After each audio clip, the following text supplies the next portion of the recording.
A ciência é isso. A ciência, tem várias pessoas que acham, você tem duas posições opostas em ciência. Uma é assim, que acha que a ciência sai da imaginação e depois você cria, tá tudo.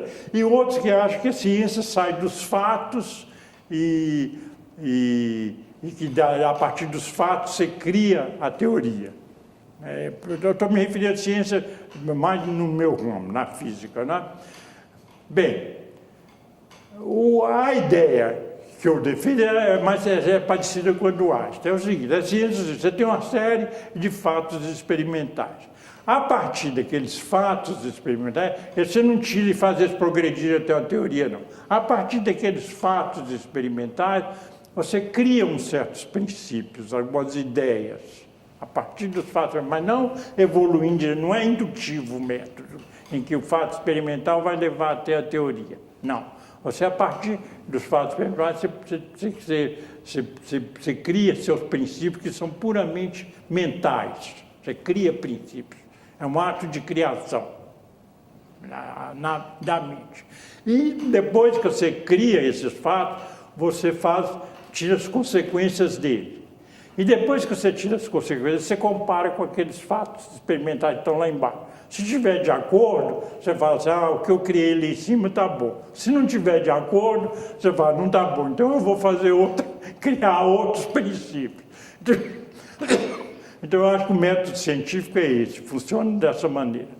Então agora no caso da física, você tem pessoas que se dedicam mais a procurar esses fatos experimentais e outros que se preocupam, estão mais criando intelectualmente os fatos. Então a gente fala o físico experimental e o físico teórico. Um está mais trabalhando ali, cavando na natureza para tirar fatos experimentais. E o outro tenta, a partir dali, criar suas teorias. Esse é o físico teórico.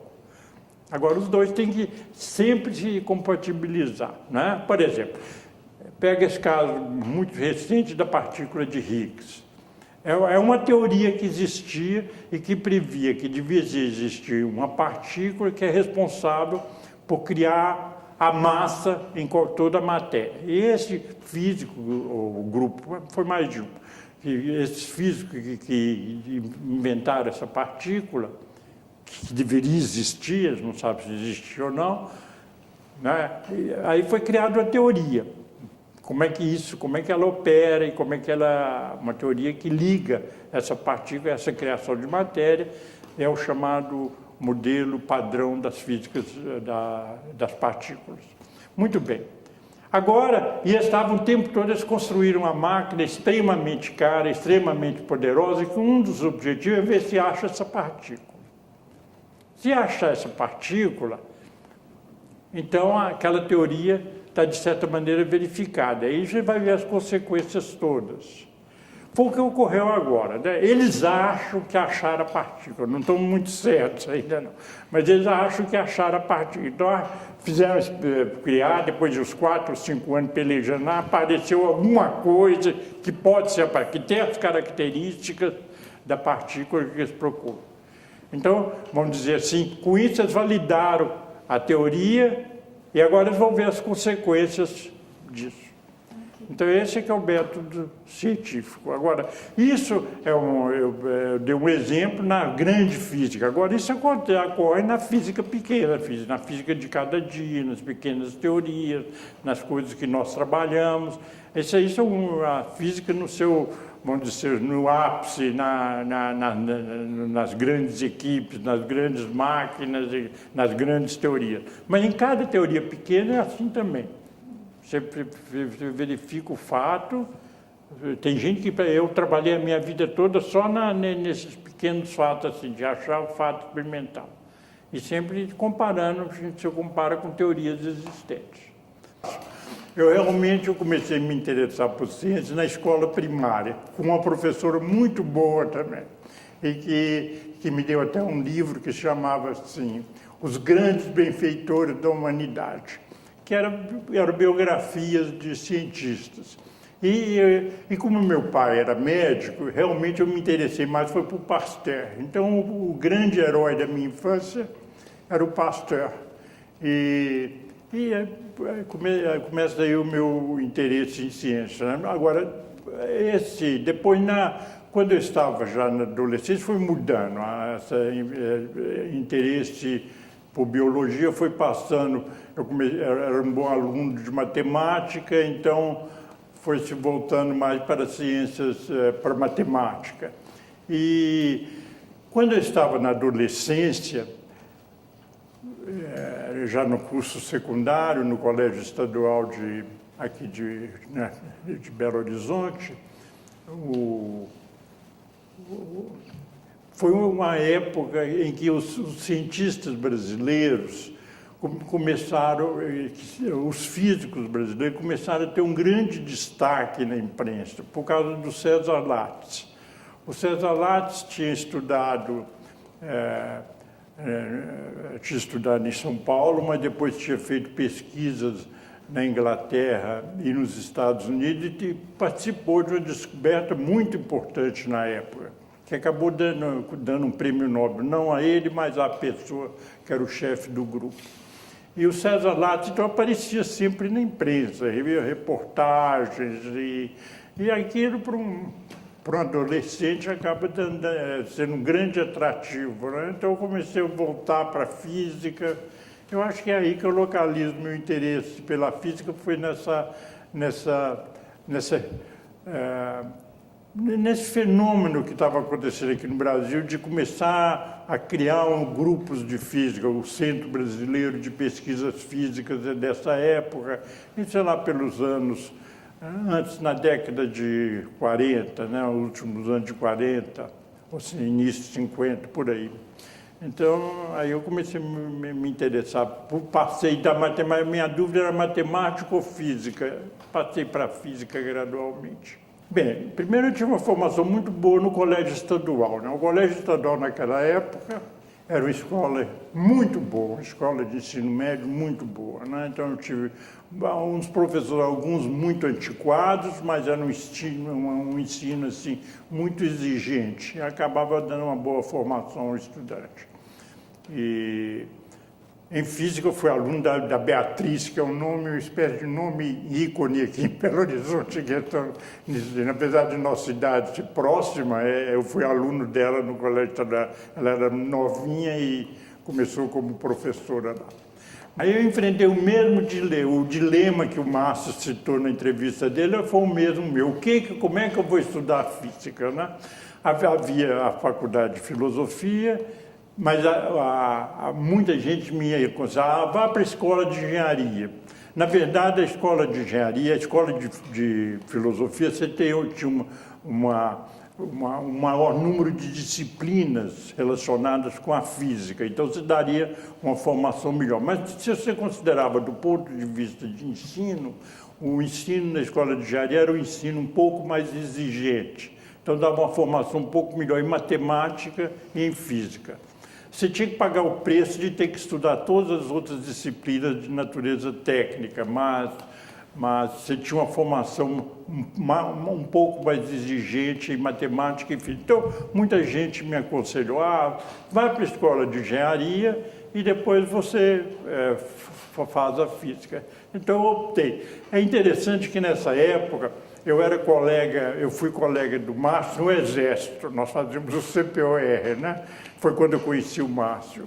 E eu ficava com inveja imensa dele de estar na faculdade de filosofia estudando várias disciplinas de física e eu tendo que estudar hidráulica, construção civil, resistência dos materiais, que eram coisas que não me interessavam muito.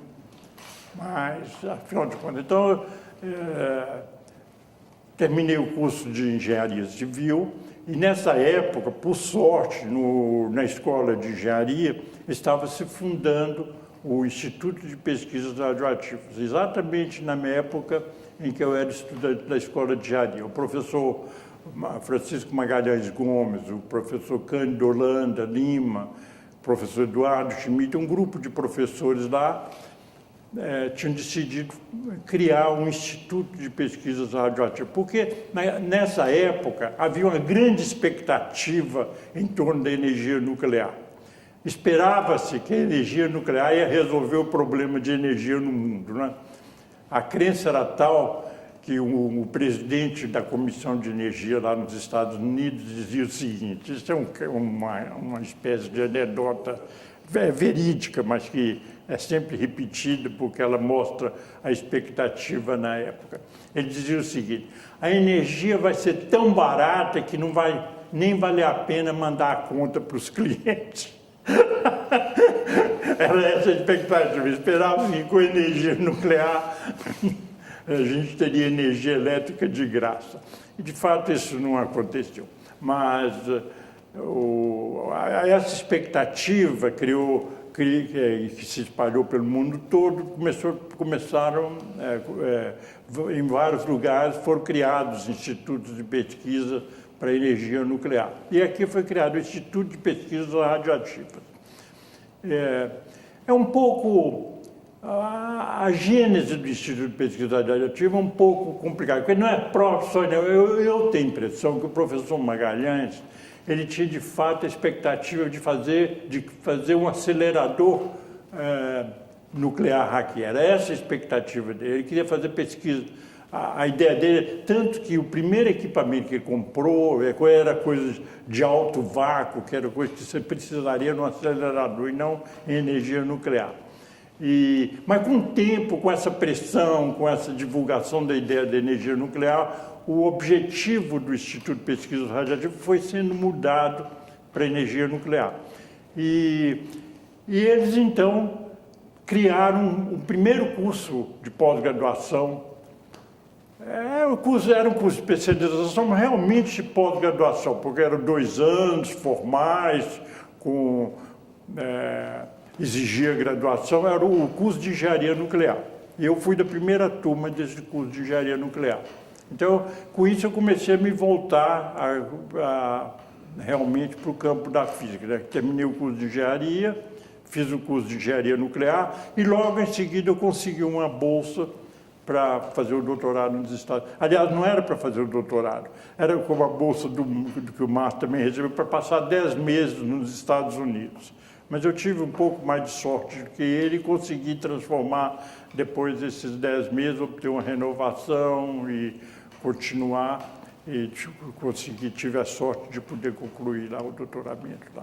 Bem, o Instituto de Pesquisa, inclusive o professor Magalhães coloca, nós fizemos uma entrevista com ele há muitos anos atrás, ele dizia assim, não, o primeiro idealizador foi o professor Cândido Holanda, que era um outro professor da Escola de Engenharia. Esse professor Cândido Holanda era cunhado do governador do estado, ou era parente próximo do governador do estado, do Bias Forte.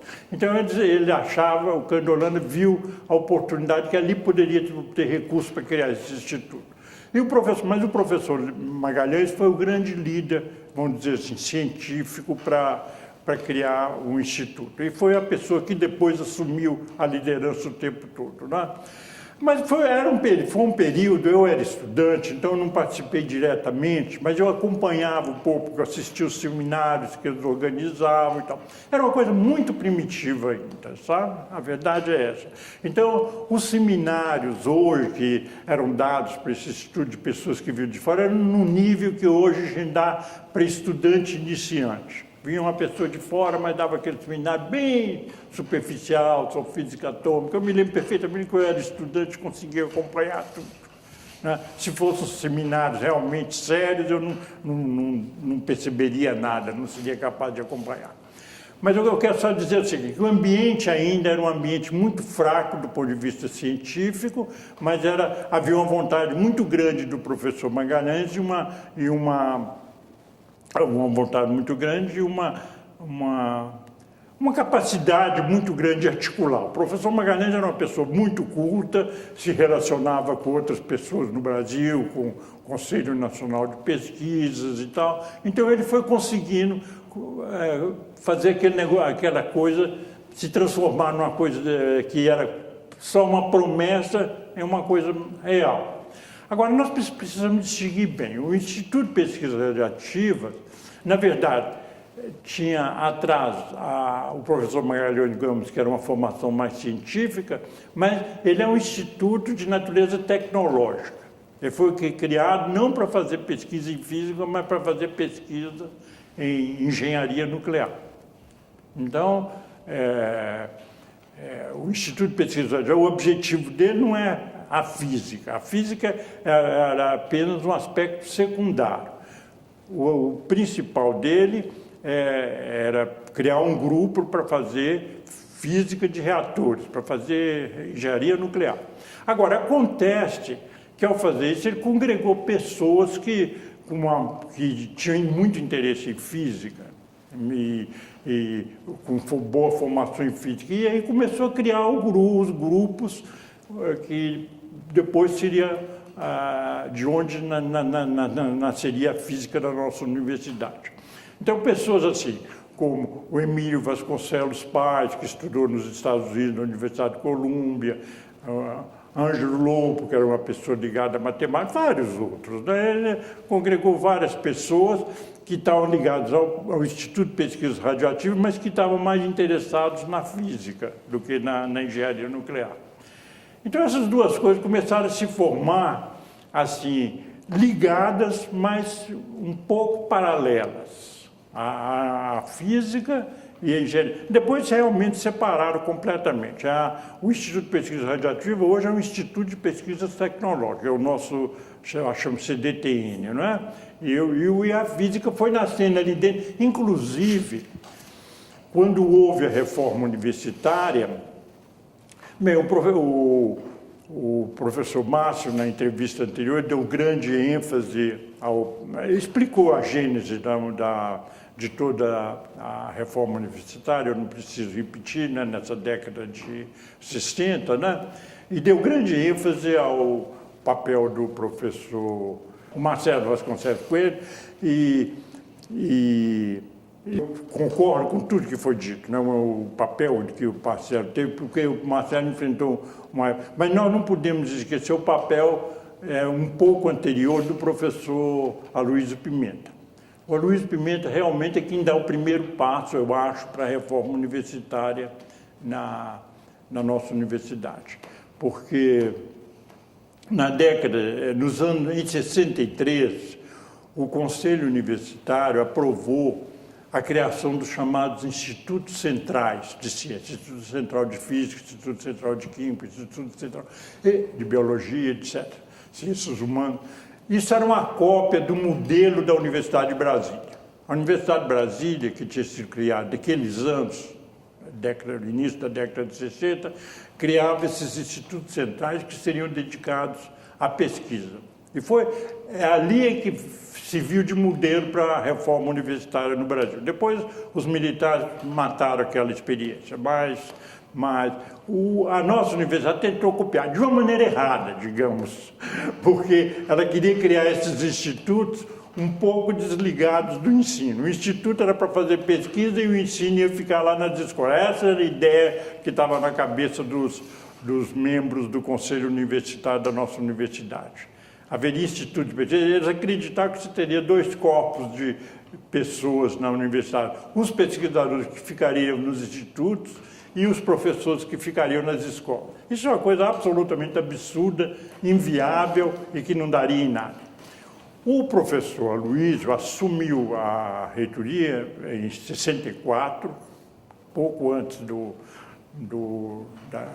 golpe militar, né?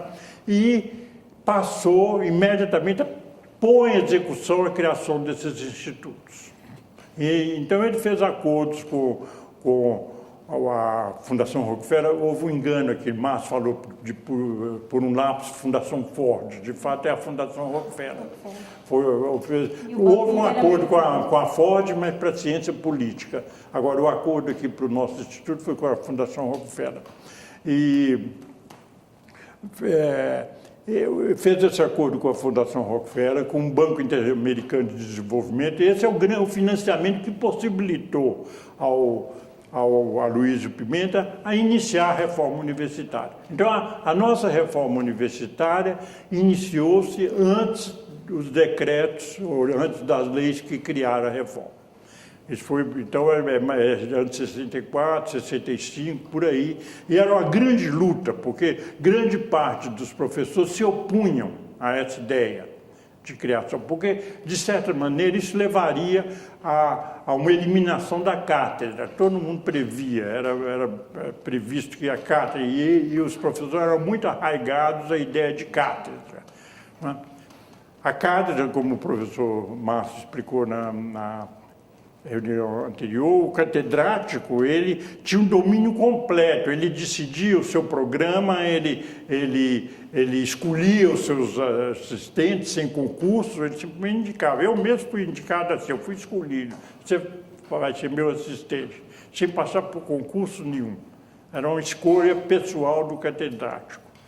Muitas vezes era gente boa, como no meu caso, o caso do Márcio, mas muitas vezes era gente muito ruim, era simplesmente o filho, né? O filho, o sobrinho, o cunhado, sei lá quem, qualquer um era escolhido como assistente. Essa é a verdade da nossa universidade, não adianta esconder, era isso. Então, né?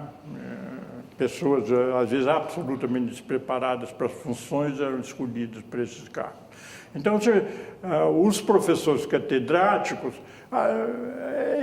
compreende-se a luta deles, porque a pessoa passou por um concurso, era um concurso difícil, o concurso para catedrático, porque às vezes havia comissão de fora e os examinadores queriam humilhar aquele candidato ali, sabe? Então, ele passava os candidatos a professor. Hoje não, gente, quando faz um concurso, você tenta ver até onde a pessoa sabe, mas ninguém se senta numa comissão para tentar humilhar o candidato. Mas naquele tempo não. Era uma coisa realmente horrível. Eu assisti a alguns concursos. Como é que o professor, o examinador que vinha de São Paulo, do Rio, aqueles medalhões, e humilhavam o pobre do candidato se mostrasse qualquer deficiência. Então, o candidato, tendo passado por todas essas experiências sombrias, ele realmente achava que ele devia defender aquele cargo, né? Então, é compreensível a luta deles contra Agora, a reforma estava basicamente... A reforma universitária, eu acho que o ponto central dessa é a criação do departamento e acabar a cátedra. São os dois pontos centrais. Você acaba a cátedra e cria o departamento. No departamento você congrega todos os professores do mesmo campo do conhecimento para trabalhar junto. E acaba o domínio de uma pessoa sobre aquilo. Esses são os dois pontos centrais para a reforma. Isso é que foi feito. Bem, esse processo, como eu explicando, começou com a Luiz Pimenta, mas ele vai só conseguir chegar ao ponto mesmo desses fatos já no mandato do professor Marcelo Coelho. O meu candidato era um professor Eduardo Schmidt, Monteiro de Castro. Na escola de Jari havia dois catedráticos de física, o professor Francisco Magalhães Gomes, que era chamada Física 1, pegava o primeiro ano. E o professor Eduardo Schmidt, que era a parte, o que nós chamávamos Física 2, que era a parte de eletricidade e tal, era o segundo ano. O professor Eduardo Schmidt era um professor muito bom, muito sério, assim, uma pessoa... Também não era... Nenhum dos dois era pesquisador. Nem o professor Magalhães, nem o professor Schmidt. Eles eram pessoas com bom conhecimento, mas não tinham tido essa experiência de pesquisa. O pesquisador, é muito difícil o pesquisador surgir do nada. Todo pesquisador tem uma educação para aquilo. Se você olhar qualquer pesquisador de ciência, de física, todos eles passaram por por algum mestre que ensinou o caminho das pedras, né? E tanto que é comum, assim, por exemplo, você pega uma pessoa como Rutherford na Inglaterra, ele tem dezenas de pesquisadores que passaram pelo laboratório dele e que depois foram prêmio Nobel. Quer dizer, ele é um prêmio Nobel que gera vários prêmios Nobel, porque passaram pela experiência. Essa formação do pesquisador. Não há esse negócio do pesquisador formar estudando em casa e tal. Então, esses professores nossos não tiveram essa sorte. Eles vinham de um meio muito rudimentar do ponto de vista de pesquisa. O professor Magalhães vinha da Escola de Minas de Ouro Preto, e o professor Schmidt da própria Escola de Engenharia de Belo Horizonte. Nenhum dos dois passou por professores ou por pessoas que eram pesquisadores. Na Escola de Minas de Ouro Preto havia uma tradição de pesquisa em geologia, tanto que ela se criou, no Estado ela se manteve. O Estado sempre se destacou por grandes pesquisadores em geologia, mineralogia, mas nos outros ramos do conhecimento, não. Então, nenhum dos dois era pesquisador, apesar de todos os dois serem pessoas inteligentes, com uma boa formação em física clássica e pessoas que levavam muito a sério o seu trabalho. Então, o professor Schmidt, eu tenho a recordação dele, assim, ele tentava fazer alguma pesquisa no laboratório e tal, mas eram pesquisas que nunca chegaram, acho, eu não me lembro, alguma chegou a ser publicada, nem nada. Era mais um esforço para tentar fazer o laboratório dele funcionar.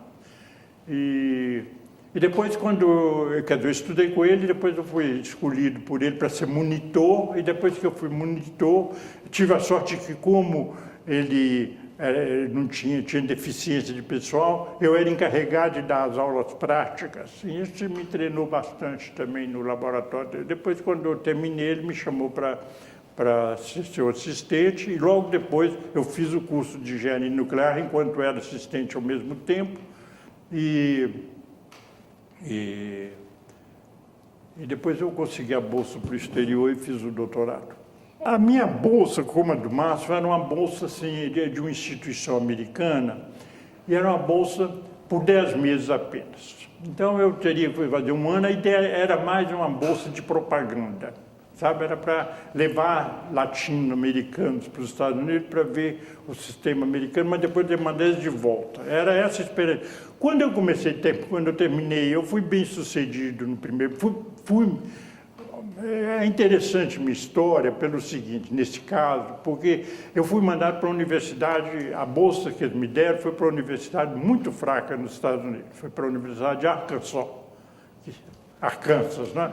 que a universidade realmente na época, hoje eu nem sei como é, mas na época era muito fraca. Então eu falei que não estava interessado, que esse tipo de bolsa eu preferia não ir. Então aí, por sorte, eles reconsideraram e me deram, então, foi uma das mais difíceis, que é a Universidade de Columbia, né? Que é uma universidade situada em Nova York e uma das que se chama Ivy League. É uma das maiores do grupo das 6 ou 7 melhores universidades. E, na época, era das melhores em física, né? Vários prêmios Nobel e tal, lá como professores. Então, realmente, eu fui para a universidade de primeira linha. Agora, aí eu sofri demais, porque minha formação era completamente inadequada para os cursos que eu ia fazer lá. E a escola é extremamente inamistosa, porque ela é baseada no sistema da competição. A ponto, eu dou só esse exemplo para mostrar o que eu me enfrentei lá, né? Um colega pediu uma informação ao professor, nós tínhamos um professor muito interessante, o professor Quimby, aliás, o nome dele é Shirley Quimby, um nome meio feminino, e o aluno fazia uma pergunta e ele então escrevia num papel, na aula seguinte ele trazia a resposta e entregava ao aluno a resposta. E um colega meu fez uma pergunta que eu estava interessado, né, e ele chegou na aula seguinte e eu cheguei, o meu colega estava, eu cheguei atrás para ver a resposta. Ele imediatamente dobrou o papel para eu não poder ver. Quer dizer, é um espírito altamente competitivo, em que cada um considerava o outro como um rival.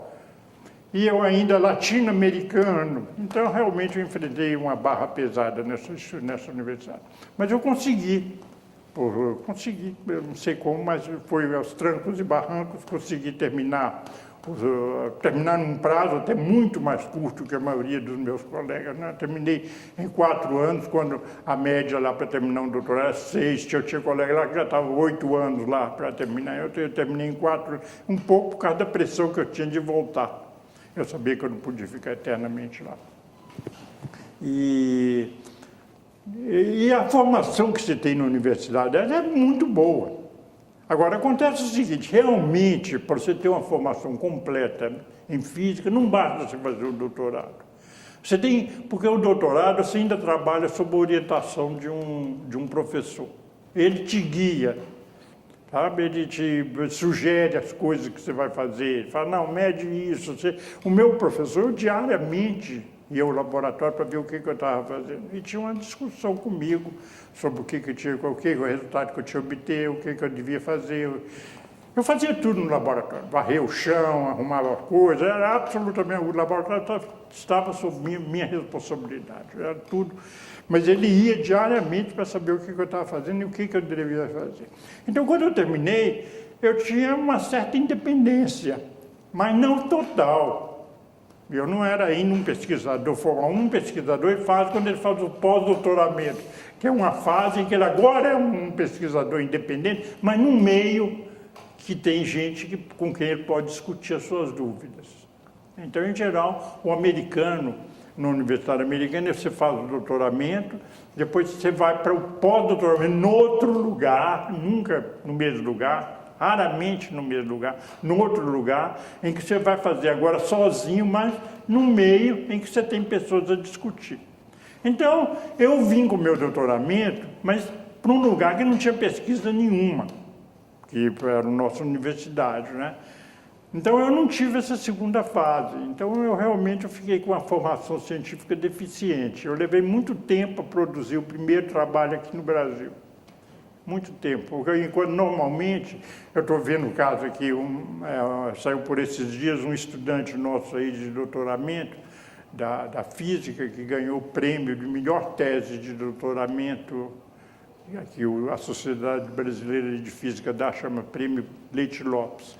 Esse rapaz ganhou esse prêmio de melhor tese de doutoramento e publicou agora, junto com a tese dele, que tem 15 trabalhos publicados.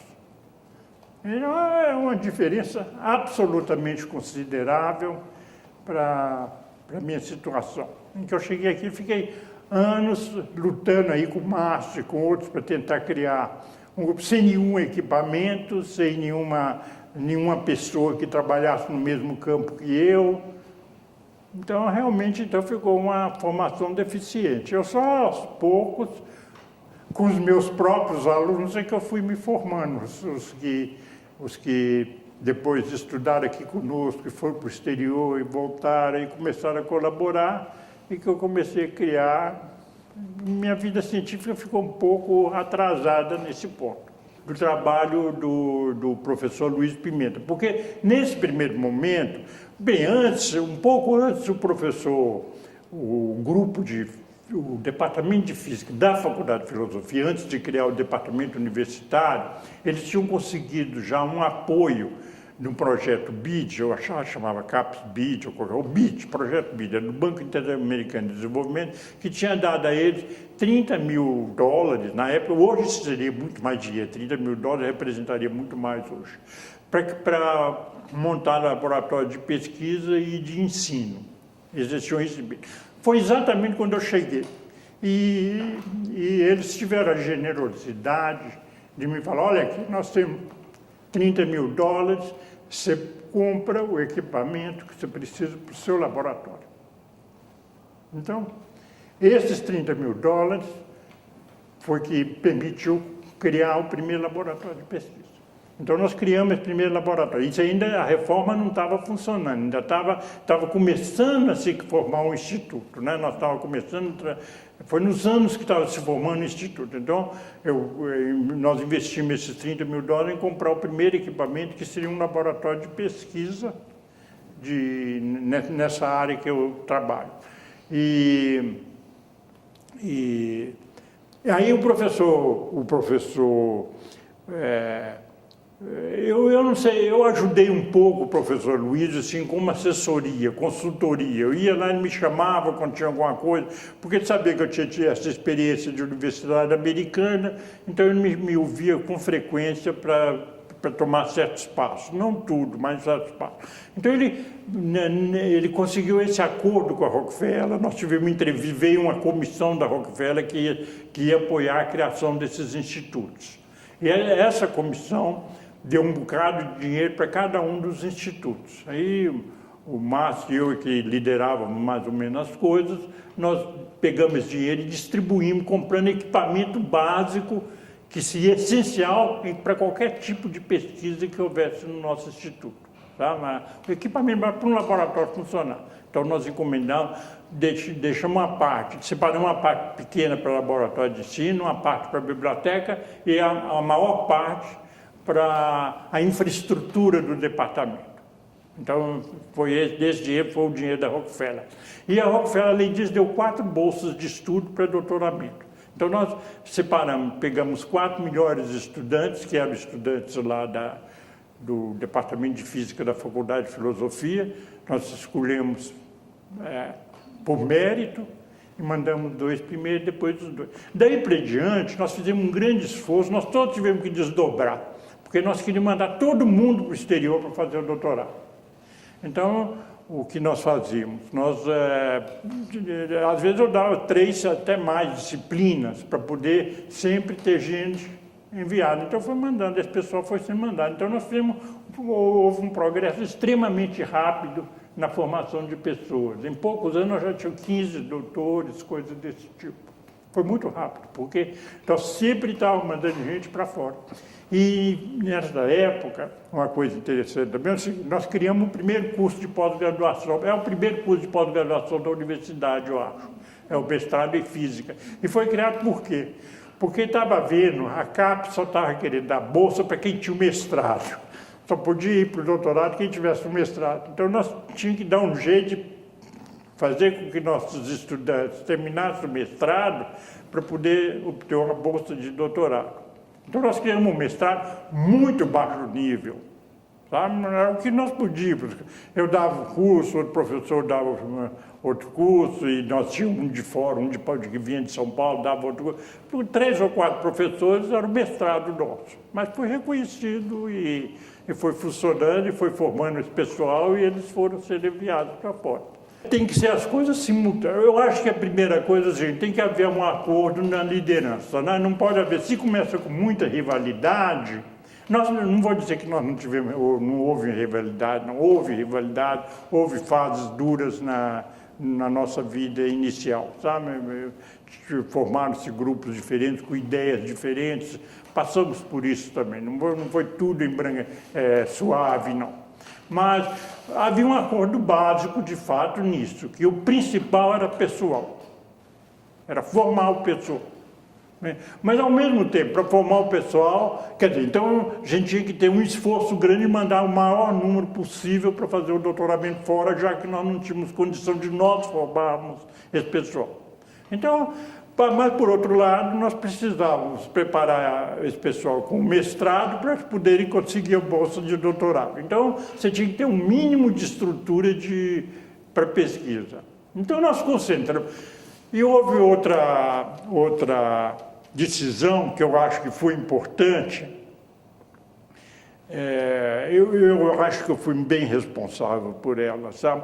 E ela foi muito discutida e gerou um pouco até de atrito e tal, mas foi o seguinte: o físico, naquela geração, é como hoje também, hoje menos, mas naquela geração, a grande atração na física é a física de partículas, né?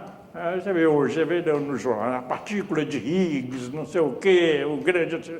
Então, a pessoa está interessada, partículas é o que há de mais fundamental na natureza. Então, os nossos jovens queriam estudar física de partículas.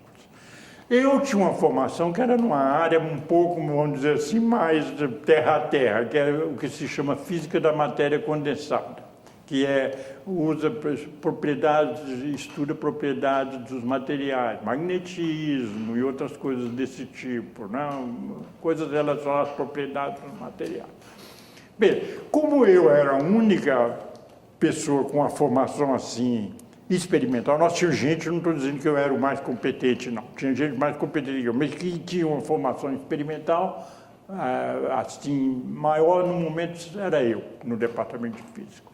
Então, eu mais ou menos forcei a barra para a gente concentrar em física da matéria condensada. Eu falei, olha, se nós cada um for fazer o que quiser, nós não conseguiremos montar esse laboratório. Então vamos tentar concentrar em física da matéria condensada e até teve uma conversa que até hoje é interessante, porque com o César Sabarreto, né? O César Sabarreto era o nosso estudante, um dos melhores estudantes na época, e ele queria fazer física de partículas. E eu falei, César, se você quiser fazer física de partículas, você vai para Brasília, porque aqui você não vai ter jeito. Até hoje ele comenta isso. Ele foi forçado a sair do ramo para fazer física da matéria condensada. Mas então, afinal, houve um acordo que nós nos concentraríamos. Com isso, nós conseguimos criar uma massa crítica. Porque se você vai, um faz física de partícula, o outro faz astrofísica, o outro faz matéria condensada, o outro faz física atômica, cada um uma coisa diferente, você não tem nem os laboratórios comuns e nem pessoas para discutir, porque cada um está discutindo um assunto diferente. Ao decidir por concentrar em física da matéria condensada, nós começamos a criar uma pequena massa crítica, um pequeno grupo de pessoas que podia falar a mesma linguagem. E com o tempo isso foi naturalmente evoluindo, abrindo outros caminhos. Por exemplo, depois o professor Magalhães sonhava muito com astrofísica e tal, então criou-se um grupo de astronomia, porque mais para satisfazer o sonho do professor Magalhães, que queria de qualquer maneira que houvesse astronomia aqui na universidade. Depois apareceram as pessoas que mais voltadas para a matemática, começaram a fazer o que se chama física matemática, depois apareceu o grupo de física e estatística, começou a alargar, mas sempre em torno de um núcleo. E são pessoas, por exemplo, pessoa que faz física e estatística muito ligada à física da matéria condensada. Então, você partiu de um núcleo que consegue conversar. O importante é, para você fazer um grupo de pesquisa, você tem gente que pode conversar em torno do mesmo assunto, que usa a mesma linguagem, porque senão cada um fica falando uma coisa diferente. Não é? Cada um quer convidar um visitante para fazer um seminário, aquele seminário ninguém mais está interessado, só ele. Então você tem que ter alguma coisa que fale para todo mundo. E eu acho que o departamento foi sábio nisso, sabe? E conseguiu, então, e aí todo mundo que ia para fora escolhia alguma coisa mais do seu jeito, mas sempre em física, ligado mais ou menos à física da matéria condensada. E rapidamente nós conseguimos, foi realmente admirável a rapidez com que nós conseguimos multiplicar o número de doutores do departamento, de um doutor, depois 5, depois 15, depois 30, e um departamento só formado por gente com formação mais alta. Bem, a sociedade, ela tem um papel por isso, porque ela tenta criar a comunidade nacional. Então, o papel dela é esse. E ela começou pelo ano, acho que é 67, por aí, então 67, 68, eu não sei, por aí que ela foi criada. Né? Antes era a SBPC, só existia essa SBPC. A SBPC é um pouco mais antiga, mas a SBPC começou a se transformar numa sociedade muito ampla e de caráter mais de política científica. A SBPC hoje já não pode mais encará-la como uma sociedade científica no sentido de ciência mesmo. Ela é mais uma sociedade política científica. Ela procura pressionar o governo para certas direções em política científica, problemas importantes como meio ambiente, coisas desse tipo. Né? Mesmo política nacional, coisas desse tipo. Agora, a sociedade, como ela começou crescendo demais, tornou-se impossível fazer reuniões da sociedade brasileira, da SBPC, que tivesse um conteúdo científico. Para te dar um exemplo, quando eu cheguei, houve uma reunião da sociedade dessa SBPC em Belo Horizonte. Isso é em torno de 64, 65, por aí, eu não me lembro a data exata. Mas praticamente todos os físicos cabiam numa sala. As reuniões dos físicos eram uma sala só de físicos, que aí tinha o programa de física. E a Sociedade Brasileira teve uma reunião aqui na nossa universidade. Aí chegou um ponto que os físicos foram aumentando de tal maneira que não tinha mais sentido. Então, criou-se a Sociedade Brasileira de Física. E a sociedade, ela procura fazer o seguinte, ela procura defender a ciência, a física no Brasil, quer dizer, do ponto de vista de orçamento e coisa, ter uma revista científica que publica artigos científicos brasileiros. Os cientistas, às vezes, optam por publicar em revista estrangeira porque tem mais repercussão. A nossa ainda não tem uma repercussão grande no exterior, não é uma revista que tenha... vamos dizer, um prestígio muito grande internacional. Então, os cientistas se dividem, eles publicam a maior parte das coisas no exterior e alguma coisa eles publicam na nossa revista. E tem uma revista de ensino de física, porque a sociedade tenta influir no ensino da física no país. Então, ela tem um papel, assim, sobre a construção da comunidade científica no país, mas ela não tem um papel... propriamente, e ela cria também reuniões específicas. Você tem uma reunião de física de partículas, uma reunião de física nuclear, uma reunião de física de matéria condensada, coisas desse tipo. Então, dessas reuniões são mais ou menos reuniões científicas. Mas o papel dela é criar essa comunidade e criar interação entre os vários grupos. Ela não tem papel, ela não consegue influir sobre os departamentos, sabe? Então, eu não posso dizer que a Sociedade Brasileira de Física tem algum papel, assim, sobre, a não ser indireto, sobre os departamentos. Ela cria a comunidade e, assim, indiretamente, aquilo reflete no departamento e tal. Tem alguns problemas que são discutidos no departamento, na sociedade, se refletem na política do departamento, né? Porque acontece alguma coisa, por exemplo, escolha de professor, do professor titular. Você tem mecanismos, e aí isso acaba sendo discutido na Sociedade Brasileira de Física, e aí se confrontam as posições das várias universidades diante daquele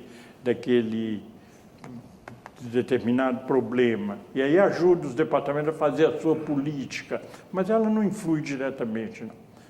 Olha, eu acho que teve um grande papel na universidade, por causa de, exatamente, primeiro, realmente a ciência na nossa universidade foi na área biológica, não tem nada a ver, nós éramos muito atrasados, sabe? Você já se fazia ciência na área biológica desde o início do século em Belo Horizonte. Em grande parte, até um fato interessante, não tem nada a ver com a nossa entrevista, mas eu vou contar, porque o problema é o seguinte: Belo Horizonte era uma cidade, quando eu era menino, Belo Horizonte era uma cidade de 200 mil habitantes. Você pega alguns anos antes, era uma cidade de 100 mil, e era uma cidade muito agradável, com um clima muito agradável. Então, os tuberculosos do Brasil vinham tratar em Belo Horizonte. Então, lá a Fundação Oswaldo Cruz, tinha alguns cientistas que ficaram tuberculosos e vieram para Belo Horizonte, não é para tratar. E aí o que acontece? Eles criaram a ciência em Belo Horizonte, na Faculdade de Medicina, esse pessoal que veio. Eles vieram arranjar lugar aqui na escola, foram dar para o seu professor e criaram assim. Então, a ciência em Belo Horizonte, tirando fora a influência da geologia que veio da Escola de Minas, a ciência aqui vai nascer através do pessoal da área biológica. Então, quando eu era rapazinho, estudante de engenharia e tal, em que não havia nenhuma pesquisa da nossa área em física, havia alguma pouca pesquisa em química, pesquisa em geologia, mas nada, na escola não havia pesquisa, né? Na faculdade de filosofia um pouco em biologia, não havia pesquisa em geral. Mesmo a parte de ciências humanas, era mais trabalhos, assim, vamos dizer, em fontes secundárias e tal, não havia uma pesquisa básica em história, não havia. O ambiente era muito pobre. Mas na biologia já havia alguma coisa. Na biologia, por exemplo, na medicina havia um professor, Baeta Viana, que deixou um nome porque ele formou um grupo. Ele não foi um grande pesquisador, tá? Mas ele formou um grupo. Ele estudou nos Estados Unidos, formou um grupo em torno. Então, é um dos primeiros grupos de pesquisa sério em Belo Horizonte, é o pessoal ligado ao Baeta Viana. Tinha um bioquímica, teve também um pouco de fisiologia, né? Mas era esse o grupo que começou a formar. E nossa área, quando nós começamos a criar o departamento de física aqui, começamos com a reforma universitária, se possibilitou a criação do departamento de física, e esse programa da física começou a funcionar com formação de pessoas e tal, a física começou a ter um pouco como exemplo, sabe? Eu lembro que era muito citada, o pessoal considerava como um exemplo válido. Foi isso, não foi? Porque ela não se destacou também, levou muito tempo para a física começar a publicar. Os outros já estavam publicando e tal, e nós ainda estávamos, né, marcando passo, um trabalhinho aqui, outro ali, muito pobre ainda a nossa produção. Eu estou falando assim, já nos anos 70, é por aí que vai começar a deslanchar. Mas ela já servia de exemplo pelo tipo de trabalho que foi feito aqui. Eu acho que esse é o papel que a física tem. Aí ela começou a ser respeitada. E como nós tivemos muita ligação com o professor Luiz Pimenta, depois com o professor Marcelo Coelho e tal, então isso... o exemplo, de certa maneira, começou a ser usado. As pessoas foram indicadas por... A universidade tem pessoas em cargos que foram muito relevantes para a reforma universitária. Por exemplo, o professor Márcio foi presidente da CPPD, que era o órgão que foi um órgão muito importante na universidade por causa era o tempo integral. O tempo integral era concedido de maneira muito limitada. Eram poucas pessoas que recebiam.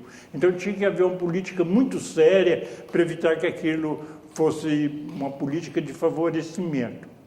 Então a CPPD teve um papel fundamental em escolher, e com muito atrito, muito sofrimento, porque as pessoas que não eram escolhidas sempre se julgavam perseguidas, não digo sempre, mas tinham aquele sentimento, às vezes, de ser perseguido, de ser preterida por outros e tal. Então foi uma época de muita angústia, mas foi implantada essa política de tempo integral que depois generalizou e possibilitou a construção de um corpo científico, né? Eu participei do primeiro conselho de pós-graduação da universidade, então eu trabalhei muito, como eu tinha experiência de uma pós-graduação séria numa das melhores universidades americanas, eu acho que eu tive um papel muito positivo, né? Inclusive tinha discussões muito sérias com um professor famoso, o professor Hilton Rocha, que era da medicina, que era uma pessoa de muito prestígio e tal, mas que tinha uma visão um pouco profissional da pós-graduação, era outra visão dele.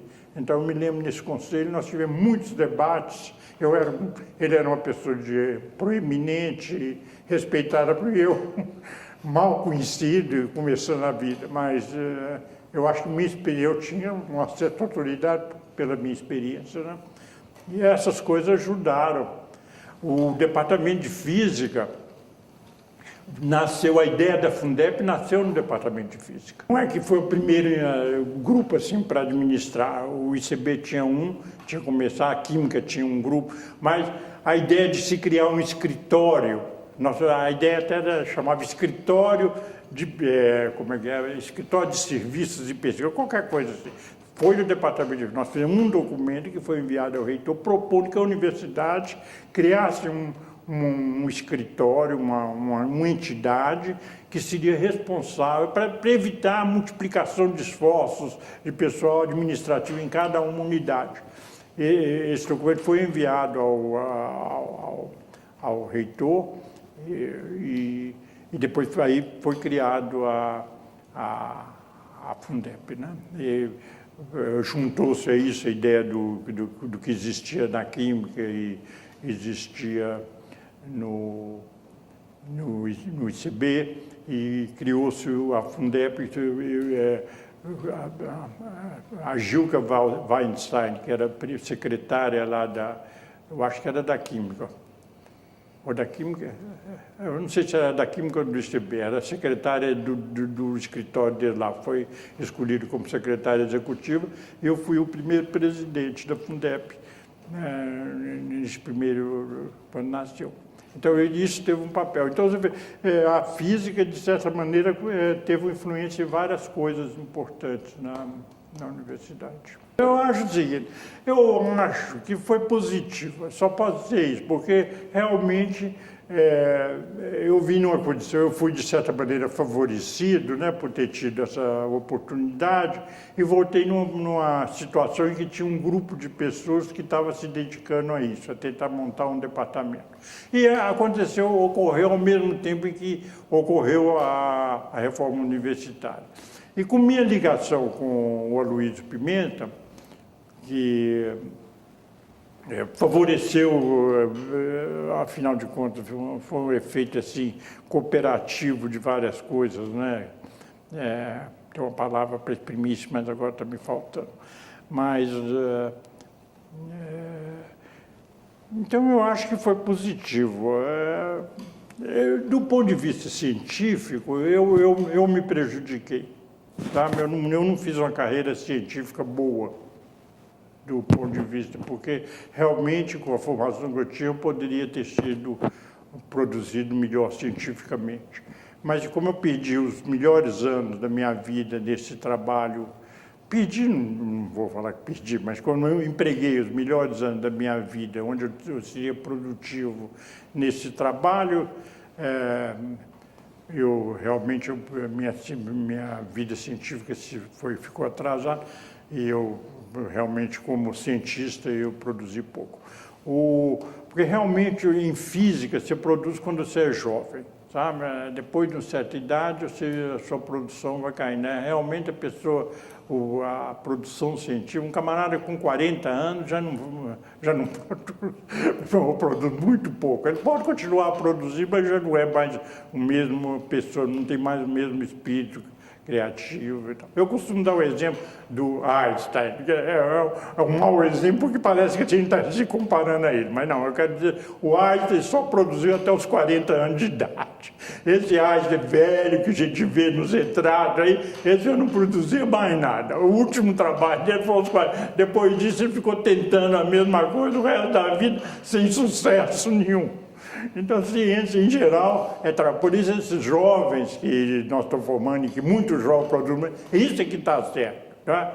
Eles é que produzem, porque daqui a pouco vai começar, eles têm que evitar, enquanto estão no meio científico, se deixar desviar para outros trabalhos, como nós fomos obrigados a nos desviar, eles devem tentar desviar de outros, deixar para fazer isso quando eles tiverem idade madura, porque aí realmente eles já não têm mais o mesmo poder criativo, a mesma imaginação. Então, diante das circunstâncias, eu acho que eu fiz um bom trabalho, eu não tenho a reclamar, não. Agora, realmente, eu sinto que realmente como cientista, eu não me destaco. Não. Olha, eu acho que ele teve um grande papel, porque o Aloysio Pimenta, ele foi reitor muito jovem, sabe? Ele era muito jovem. Ele foi escolhido reitor em 1963. Ele tomou posse em 64.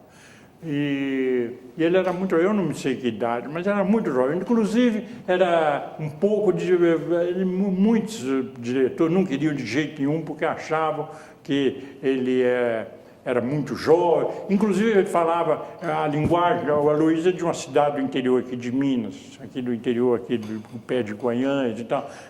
Então, vamos dizer assim, eu estou sendo franco porque essa entrevista, vamos dizer assim, um pouco jeca talvez, sabe? A linguagem dele, ele fala de uma maneira assim. Então, alguns professores criticavam muito isso, não queriam que ele fosse reitor, não achavam que ele era uma pessoa preparada para ser reitor. Sabe? Por causa dessas... Mas ele era um camarada com grande habilidade política. E ele conseguiu, então, e ele tinha na cabeça essa ideia de fazer a reforma universitária, de levar adiante a reforma universitária. Então ele realmente trabalhou, enfrentou uma coisa duríssima, porque logo depois veio o golpe militar, não é? Eu cheguei exatamente na época do golpe militar de 64. Eu me lembro, porque eu estava nos Estados Unidos, eu vou contar 2 casos, porque já que vai ficar de alguma maneira para a história.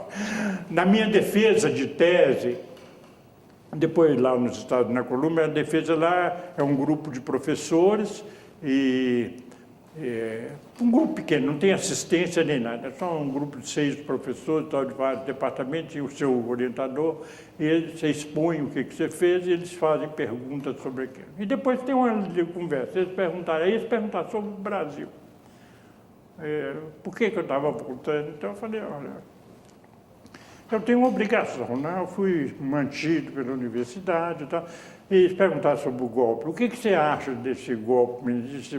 Eu falei, isso aí vai durar 25 anos. Você imagina que eu tive uma presciência. Eu fico até bobo. Eu falei, isso vai durar pelo menos 25 anos. Isso não é para acabar agora. Eles falaram, mas mesmo assim você vai voltar? Eu falei, eu acho que eu tenho obrigação. E voltei. E eu me lembro que quando eu disse, como eu costumava escrever cartas criticando as coisas aqui e tal, eu tinha uma posição, vamos dizer assim, na época considerada de esquerda, hoje eu sou considerado de direita, mas na época eu era considerado de esquerda. Ao descer do avião, eu me lembro que meu irmão, que estava me esperando no aeroporto, fez assim, nenhum comentário. Mas então é isso. Aí, com isso, eu sou contente porque é interessante ver isso. Mas o professor Luiz me chamou, sabendo que eu tinha tido essa experiência, e me pediu para ajudar em várias coisas e tal. Então eu partilhei um pouco de... Não fui auxiliar direto, não tive nenhuma posição na reitoria, nada disso, mas ele às vezes me chamava para perguntar sobre uma coisa ou outra. E eu acho que ele realmente foi uma pessoa, ele tinha que se equilibrar, tinha a questão da Revolução, ele foi logo depois foi aposentado, né? Então, foi uma época dura, mas eu acho que ele foi um grande reitor, ele realmente deu o passo inicial para a reforma, porque ele enfrentou quando ele saiu, ele já deixou a reforma, de certa maneira. Aí saíram os decretos do governo que solidificaram a coisa, mas realmente a nossa universidade precedeu as outras em fazer, exceto Brasília, que tinha sido anterior, exceto Brasília, que tinha sido feita uma reforma universitária, a nossa precedeu as outras em tomar certas medidas. E, inclusive, muitas coisas muito sábias que foram feitas aqui que as outras não souberam copiar, porque eles estão fazendo o ciclo básico. Porque uma das ideias que havia é que você teria um ciclo básico completamente unificado e depois o estudante, depois daqueles 2 anos, que escolheria sua profissão. A nossa universidade teve a sabedoria de nunca entrar nisso, sabia que era inviável no Brasil, e fez já um ciclo básico mais ou menos específico para cada área. E são medidas que foram tomadas no tempo do Luiz, o que facilitou. Algumas universidades entraram por essa ideia de fazer um ciclo básico geral e depois tiveram que voltar atrás, porque as coisas não funcionavam. Aqui, então, houve... Eu acho que ele foi um bom reitor, é muito bom reitor. E era uma pessoa cordial, fácil de lidar. Eu acho que... Eu tenho uma grande admiração por ele.